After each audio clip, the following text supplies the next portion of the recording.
Voici les paquets après découpage des pièces. On peut voir sur le paquet qui a servi à découper les pétales des boucles de sortie du tracé. Ces sorties ont permis de découper plus facilement les angles aigus, comme on l'a expliqué auparavant. Les pièces ont été rangées dans un casier. On a découpé certaines d'entre elles dans deux essences de teinte voisine pour garder une possibilité de choix au moment de l'assemblage. Il faudra par exemple décider quel ton de verre sera utilisé pour les tiges, l'autre étant destiné aux feuilles. Mais cette façon de faire n'est pas une obligation. On peut très bien décider dès le départ quelle essence sera utilisée pour telle ou telle pièce. Une remarque importante, si on souhaite réaliser la marqueterie en plusieurs exemplaires, il est très facile avec cette méthode, élément par élément, de superposer dans chaque paquet plusieurs feuilles de plaquage de la même essence. En procédant de cette façon, une seule découpe suffira à produire tous les exemplaires de chaque pièce. Enfin, les éléments sont numérotés pour faciliter l'assemblage.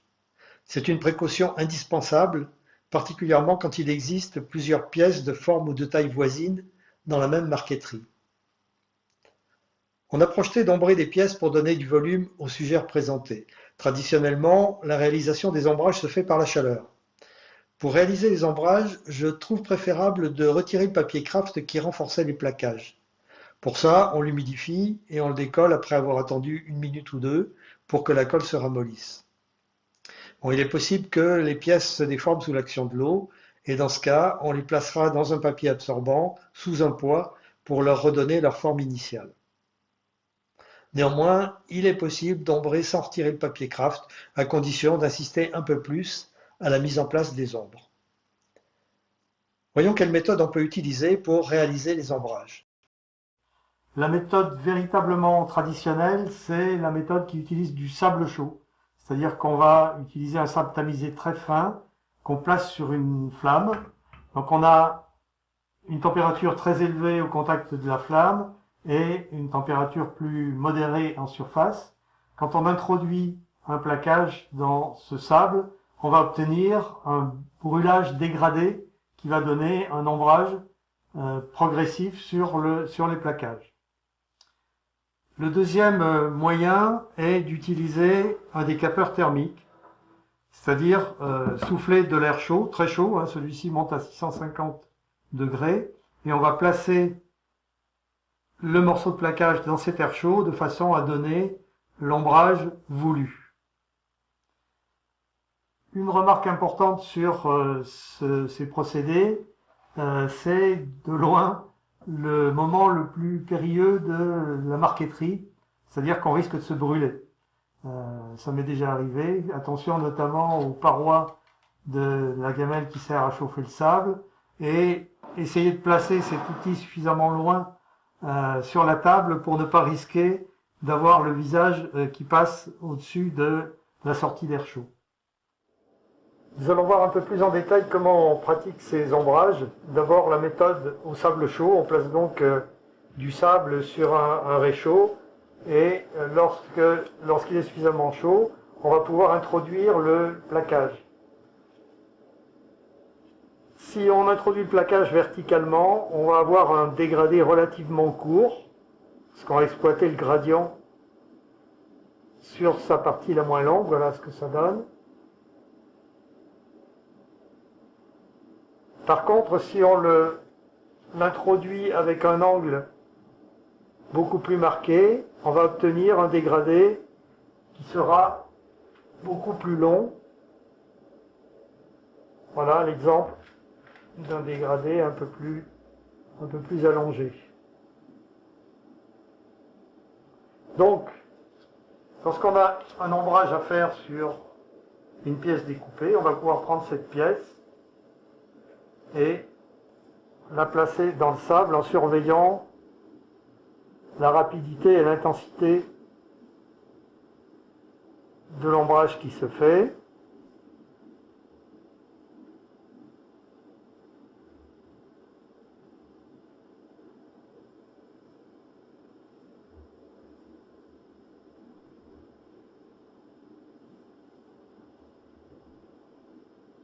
Si par exemple un ombrage sur le bas d'une feuille, lorsqu'on doit faire un ombrage au milieu, par exemple ici au-dessus de la nervure, c'est un peu plus compliqué. On va être obligé de trouver ou se faire un pochoir qui suit la nervure.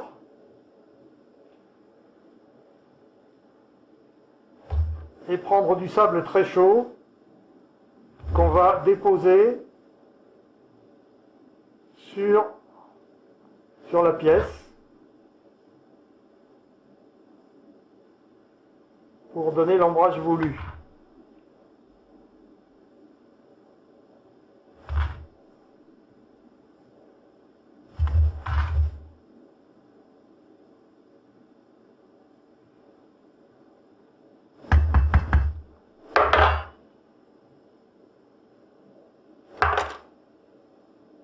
Voilà par exemple une pièce, donc une feuille qui va être ombrée avec un ombrage vers le bas, un ombrage sur le haut. On peut éventuellement augmenter un petit peu l'ombrage vers le bas. Donc tout ça est une question de dosage. Voilà, on peut avoir un ombrage comme ceci.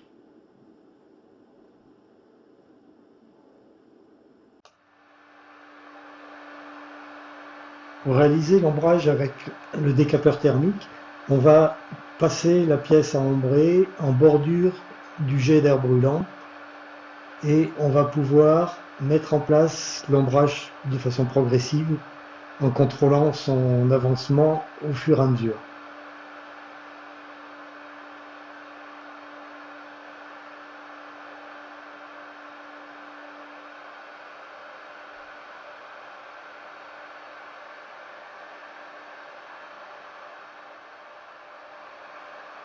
Lorsqu'on veut réaliser l'ombrage au milieu de la pièce, on fabrique un pochoir avec un plaquage épais qui protège la partie qui ne doit pas être ombrée.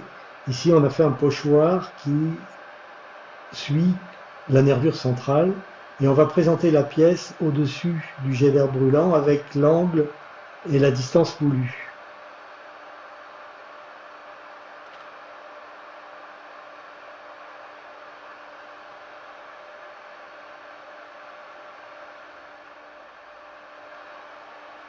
De la même façon, ici on va ombrer autour d'une découpe centrale avec un pochoir adapté.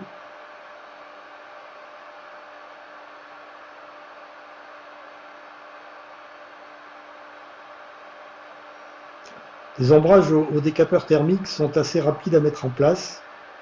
Je trouve néanmoins que la technique au sable chaud permet de réaliser des ombrages plus soignés.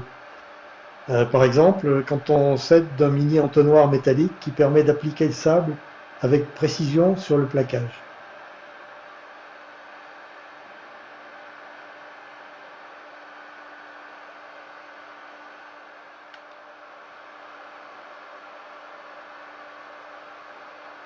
Traditionnellement, en marqueterie, l'ombrage est déterminé par un éclairage situé en haut à gauche du sujet représenté. Mais on peut aussi innover.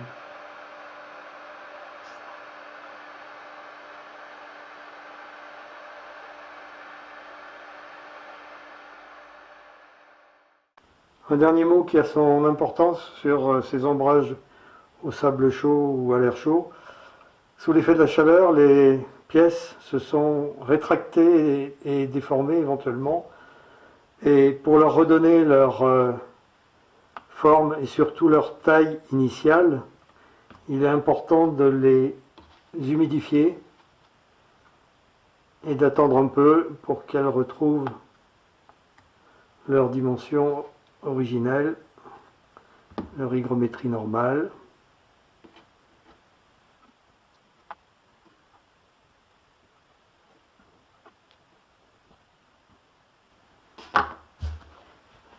Et on peut mettre un poids pour qu'elle reste bien plane en séchant.